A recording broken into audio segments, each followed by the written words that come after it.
শুরুতেই জানিয়ে দেব, বাংলাদেশের সাবেক প্রধানমন্ত্রী শেখ হাসিনা বললেন, সামনে স্থানীয় সরকার নির্বাচন, সেটা আইনজীবী হোক পেশাজীবী হোক, যেখানে যত ইলেকশন হবে প্রত্যেকটা জায়গায় আওয়ামী লীগের পক্ষ থেকে আমরা কন্টেস্ট করব। এটা আমাদের সিদ্ধান্ত। ইউনিয়ন পরিষদ থেকে শুরু করে যতগুলো ইলেকশন হবে আওয়ামী লীগের নেতাকর্মী সেখানে অংশগ্রহণ করবে ইনশাল্লাহ। আওয়ামী লীগের কামব্যাক, দল বাঁচাতে মরিয়া তৃণমূল নেতাকর্মীরা, থাকছে বিস্তারিত প্রতিবেদনে। 7 মার্চের ভাষণের সেই দিনটির কথা আমার খুব মনে পড়ে। এবং তার আগে থেকে আপনারা জানেন যে 1970 সালে যে নির্বাচনটা হলো, সেখানে অবশ্য ইয়াহিয়া খান আইয়ুবের যে পতন হয়, আগরতলা ষড়যন্ত্র মামলা পরে, সেই পতনের পরে ইয়াহিয়া খান ক্ষমতায় আসে। 7 মার্চ আমাদের মহান নেতা জাতির পিতা বঙ্গবন্ধু শেখ মুজিবুর রহমান যে ভাষণ দিয়েছিলেন, যে ভাষণ বিশ্ব ঐতিহ্যের স্থান পেয়েছে, সেই প্রামাণ্য দলিলের স্থান পেয়েছে। বাংলাদেশ আজকে স্বাধীন, আমরা স্বাধীনতা অর্জন করেছি। এই স্বাধীনতা অর্জন যে 1948 সালে ভাষা আন্দোলন থেকেই কিন্তু শুরু। বাঙালি জাতি, আমাদের সংস্কৃতি, আমাদের কৃষ্টি, আমাদের স্বাধীন সত্তা তা বিকশিত হবার যাতে সুযোগ পায়, সেদিকে লক্ষ্য রেখেই আমাদের মহান নেতা জাতির পিতা বঙ্গবন্ধু শেখ মুজিবুর রহমান তার জীবনটাকে উৎসর্গ করেছিলেন এবং দীর্ঘ সংগ্রামের পথ বেয়ে সমগ্র জাতিকে স্বাধীনতার চিত্র উদ্বুদ্ধ করেছিলেন, ঐক্যবদ্ধ করেছিলেন। জানিয়ে দেব, অবশেষে জল্পনা কল্পনা শেষে নিজের অস্তিত্ব টিকিয়ে থাকার লড়াইয়ে এবং আওয়ামী লীগ একটি বড় রাজনৈতিক দলকে সক্রিয় করতে বাংলাদেশে ফেরার প্রস্তুতি নিচ্ছেন শেখ হাসিনা। নেতাদের দিলেন মানসিকভাবে প্রস্তুত হওয়ার নির্দেশ। ঘুরে যাচ্ছে রাজনীতির মোড়, থাকছে বিস্তারিত প্রতিবেদনে।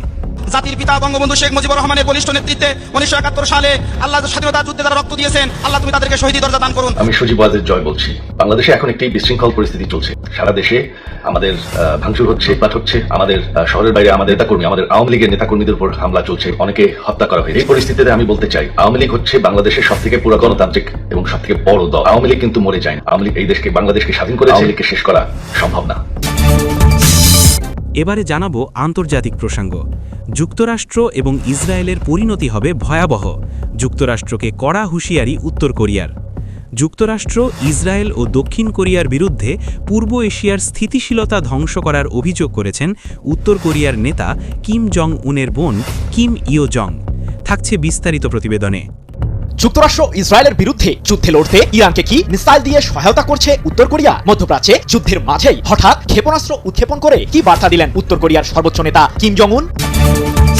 জানাবো, হামলায় নতুন কৌশল ব্যবহার করছে ইরান।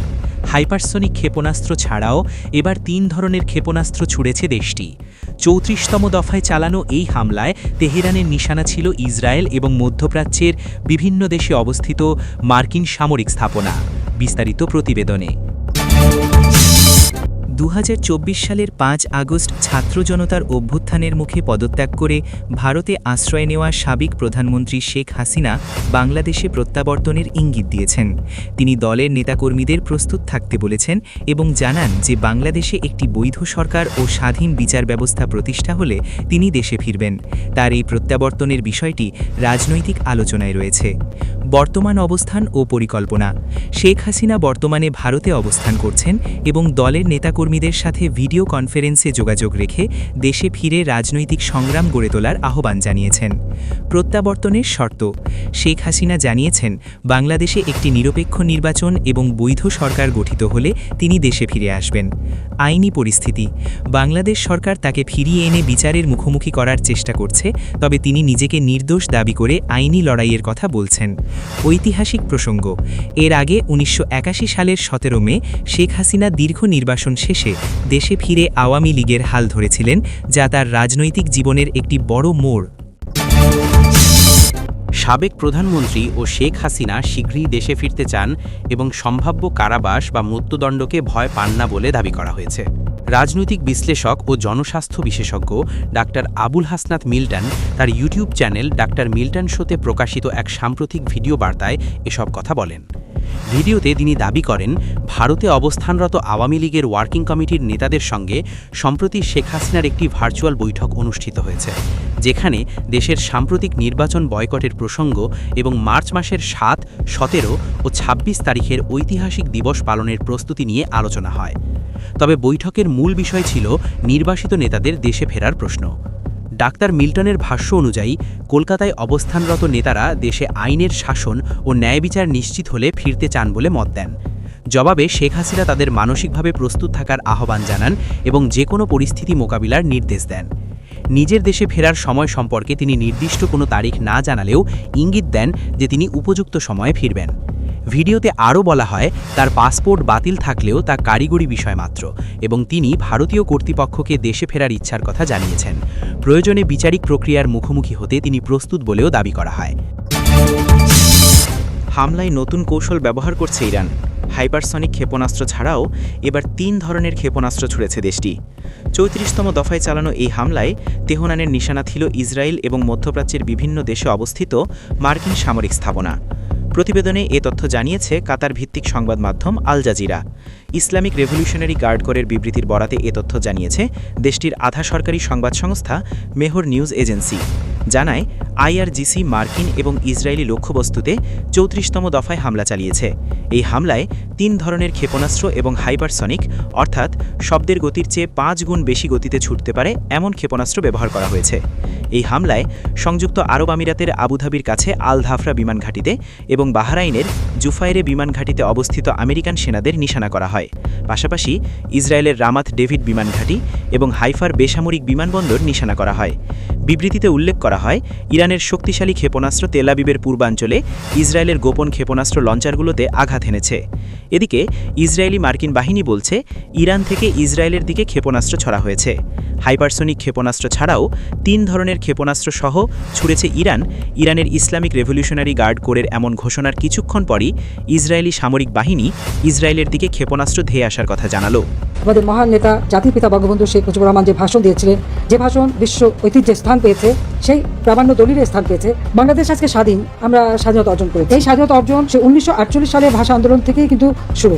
বাঙালি জাতি, আমাদের সংস্কৃতি, আমাদের কৃষ্টি, আমাদের স্বাধীন সত্তা তা বিকশিত হবার যাতে সুযোগ পায় সেদিকে লক্ষ্য রেখেই আমাদের মহান নেতা জাতির পিতা বঙ্গবন্ধু শেখ মুজিবুর রহমান তার জীবনটাকে উৎসর্গ করেছিলেন এবং দীর্ঘ সংগ্রামের পর্বে সমগ্র জাতিকে স্বাধীনতার চেতনায় উদ্বুদ্ধ করেছিলেন, ঐক্যবদ্ধ করেছিলেন। আমি সজীব ওয়াজেদ জয় বলছি। বাংলাদেশে এখন একটি বিশৃঙ্খল পরিস্থিতি চলছে। সারা দেশে আমাদের ভাঙচুর হচ্ছে, লুটপাট হচ্ছে, আমাদের শহরের বাইরে আমাদের নেতাকর্মী, আমাদের আওয়ামী লীগের নেতাকর্মীদের উপর হামলা চলছে, অনেকে হত্যা করা হয়েছে।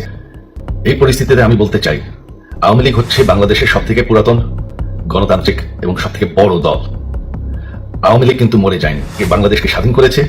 আওয়ামী লীগকে শেষ করা সম্ভব না। এই সময়ের যারা জেনজি প্রজন্ম রয়েছে তারা বিভিন্ন সময়ে, বিশেষ করে একেবারে তরুণ প্রজন্ম যারা আছে, যাদের বয়স জাস্ট 18 হলো বা 15-16 বছর বয়সী ছেলেমেয়েরাও পর্যন্ত আমাকে বারবার প্রশ্ন করেছে, কখনো ইমেইলে, কখনো ফেসবুকে বা বিভিন্ন সময়, যে আওয়ামী লীগ ঠিক কি কারণে জিয়াউর রহমানকে এই প্রবলভাবে অপছন্দ করে, কিংবা খালেদা জিয়াকে অপছন্দ করে, কিংবা বিএনপির সাথে এই যে আওয়ামী লীগের এই ভয়ানক রেষারেষি, এটার সূত্রপাতটা কোথায়, আসলে সমস্যাটা ঠিক কোন জায়গাতে? আমার কাছে মনে হচ্ছে যে এই সময়ের তরুণ তরুণীদেরকে আমি হাতে কলমে একেবারে দেখিয়ে দিতে চাই যে কেন বাংলাদেশ আওয়ামী লীগের সমস্ত সহযোগী সংগঠন, ভাতৃপ্রতিম সংগঠন বা শুভানুধ্যায়ী যারা আছে তারা জিয়াউর রহমানকে এই প্রবলভাবে ঘৃণা করে। যে জাতির জনক বঙ্গবন্ধু শেখ মুজিবুর রহমানের হত্যাকাণ্ডে জিয়াউর রহমানের সরাসরি সংযোগ আছে এবং সেই সংযোগের কথা অতীতে বহুবার নানানভাবে বলা হয়েছে।